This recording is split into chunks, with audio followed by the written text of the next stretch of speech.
வணக்கம், நான் உங்கள் அம்மா சமையல் மீனாட்சி. பாருங்கள், கனவா மீன் வந்து சமைக்கிறதுன்னு நிறைய பேர் கேட்டிருந்தாங்க. இது வந்து நிறைய பேருக்கு பிடிக்கும், ஒரு சில பேருக்கு தான் பிடிக்காது. நம்ம இந்த வீடியோவில் எப்படி சமைக்கிறது அப்படின்னு சொல்லிட்டு பார்க்க போகிறோம். வாங்க, இப்போ நம்ம கடவா மீன் வறுவல் எப்படி பண்ணுறதுன்னு பார்க்கலாம். பார்த்திங்கன்னா ரொம்ப வந்து கிரேவியாகவும் இல்லாமல் ரொம்ப வந்து வறுவல் மாதிரி இல்லாமல் திட்டமான பக்குவத்துக்கு இப்போ நம்ம செஞ்சுக்கலாம். அடுப்பை ஆன் பண்ணியாச்சு, கடாய் வந்து நல்லா சூடேறட்டும். பாருங்கள், இந்த கடவா மீனுக்கு நான் பார்த்திங்கன்னா ஒரு 2 வெங்காயம், பெரிய வெங்காயத்தை நல்லா நைஸாக அரைச்சி வச்சுருக்கேன். ஒரு 3 தக்காளி நைஸாக அரைச்சி வச்சுருக்கேன். 3 ஸ்பூன் எண்ணெய் வச்சுருக்கேன். 1 ஸ்பூன் ஜீரகத்தூள், 1 ஸ்பூன் இஞ்சி பூண்டு பேஸ்ட்டு, 1 ஸ்பூன் வெறும் மிளகாத்தூள், 1 ஸ்பூன் மிளகுத்தூள், கொஞ்சம் கொத்தமல்லி, கருவேப்பிலை வச்சுருக்கேன். இது பார்த்திங்கன்னா 1 கிலோ கடவா மீனுக்கு தகுந்தது.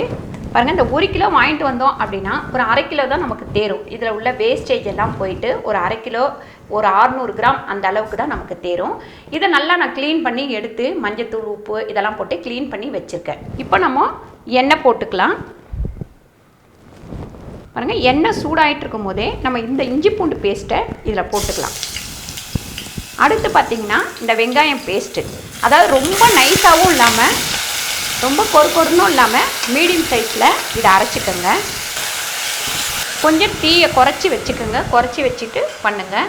இப்போ இந்த கருவேப்பிலை வந்து கொஞ்சம் ஜாஸ்தியே போடுங்க, அப்போ தான் வந்து அது நல்லா வாசனையாக சூப்பராக இருக்கும். இப்போ நம்ம இந்த தக்காளியை இதில் சேர்த்துக்கலாம். இந்த வெங்காயம் தக்காளி பச்சை வடை போகிற வரைக்கும் நம்ம இதை நல்லா வதக்கிக்கலாம். எப்போவுமே நான் உங்களுக்கு சொல்லியிருக்கேன், நம்ம வெங்காயம் தக்காளி வதக்கும் போதே சால்ட்டு சேர்த்துக்கலாம் அப்படின்னு சொல்லிட்டு. இதுக்கு வந்து நான் ஒரு 3/4 ஸ்பூன் அளவு சால்ட்டு சேர்த்துருக்கேன். எப்போவுமே கடவா மீன் வந்து நம்ம கழுவுனா கூட கொஞ்சம் தண்ணி வந்து வந்துக்கிட்டே இருக்கும். அதனால் நல்லா வந்து தண்ணியை இருத்துட்டு போட்டிங்கன்னா தான் கரெக்டாக இருக்கும். ரொம்ப வெந்துட்டாலும் ஹார்ட் மாதிரி அப்படியே ஜவ்வு மாதிரி ஆகிடும். அதனால் மீடியமாக வேக வச்சு எடுக்கணும். இப்போ மஞ்சத்தூள் வந்து ஒரு 1/2 ஸ்பூன் அளவுக்கு நம்ம சேர்த்துக்கலாம். இப்போ நம்ம இதில் இந்த கடவா மீனை தண்ணியை நல்லா இருத்து சேர்த்துக்கலாம். இப்போ கொஞ்சம் அடுப்பை வந்து ஹையில் வச்சு நல்லா வதக்கிப்போம். இந்த தண்ணியெல்லாம் போகிற வரைக்கும் ஒரு 3 நிமிஷம் இதை மூடி வைக்கலாம். பாருங்கள், ஒரு 3 நிமிஷம் நம்ம மூடி வச்சோடனே சூப்பராக சுருண்டு வந்திருக்கு பாருங்கள். சிலதெல்லாம் நான் ரவுண்டாக கட் பண்ணியிருக்கேன், எறா மாதிரியே. சிலதெல்லாம் வந்து இந்த மாதிரி கட்டமாக கட் பண்ணியிருக்கேன். பாருங்கள், இந்த மாதிரி கட்டமாக கட் பண்ணியிருக்கேன்.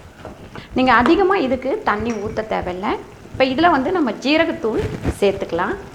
அடுத்து பார்த்திங்கன்னா இந்த வெறும் மிளகாத்தூளும் சேர்த்துக்கலாம். பாருங்கள், இதையுமே சேர்த்துட்டு ஒரு 5 நிமிஷம் நம்ம இதை மூடி வச்சிடலாம். இந்த தண்ணி கொஞ்சம் நல்லா வத்தட்டும். ஹையிலேயே வச்சுருங்க. பாருங்கள், நம்ம தண்ணி ஊற்றாமலே அதில் இருக்கிற தண்ணியே இதுக்கு வந்து சரியாக இருக்கும். இப்போ நடுப்புற நம்ம வந்து நல்லா கிண்டி விட்டுக்கணும்.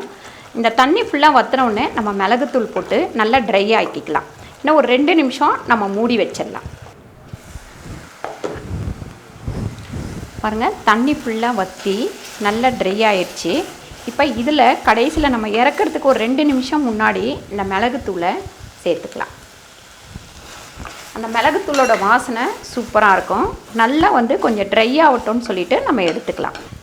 பாருங்கள், இது வந்து சின்ன கடவா மீன் தான், நல்லா பெருசு கூட விற்கிது. இப்போ சீசன் வந்து இப்போ தான் ஆரம்பிக்குது, அதனால் சின்ன சைஸ் தான் இப்போதைக்கு கிடச்சிது.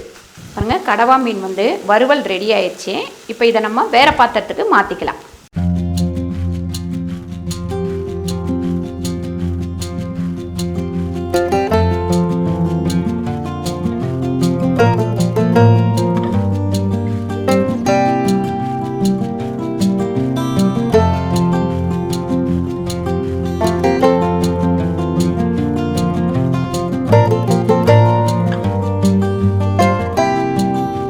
இந்த வீடியோ உங்களுக்கு பிடிச்சிருந்தா லைக் பண்ணுங்கள், ஷேர் பண்ணுங்கள், சப்ஸ்கிரைப் பண்ணுங்கள், ஃபேஸ்புக்கில் ஷேர் பண்ணுங்கள், மறக்காமல் கமெண்ட் பண்ணுங்கள். நன்றி, வணக்கம்.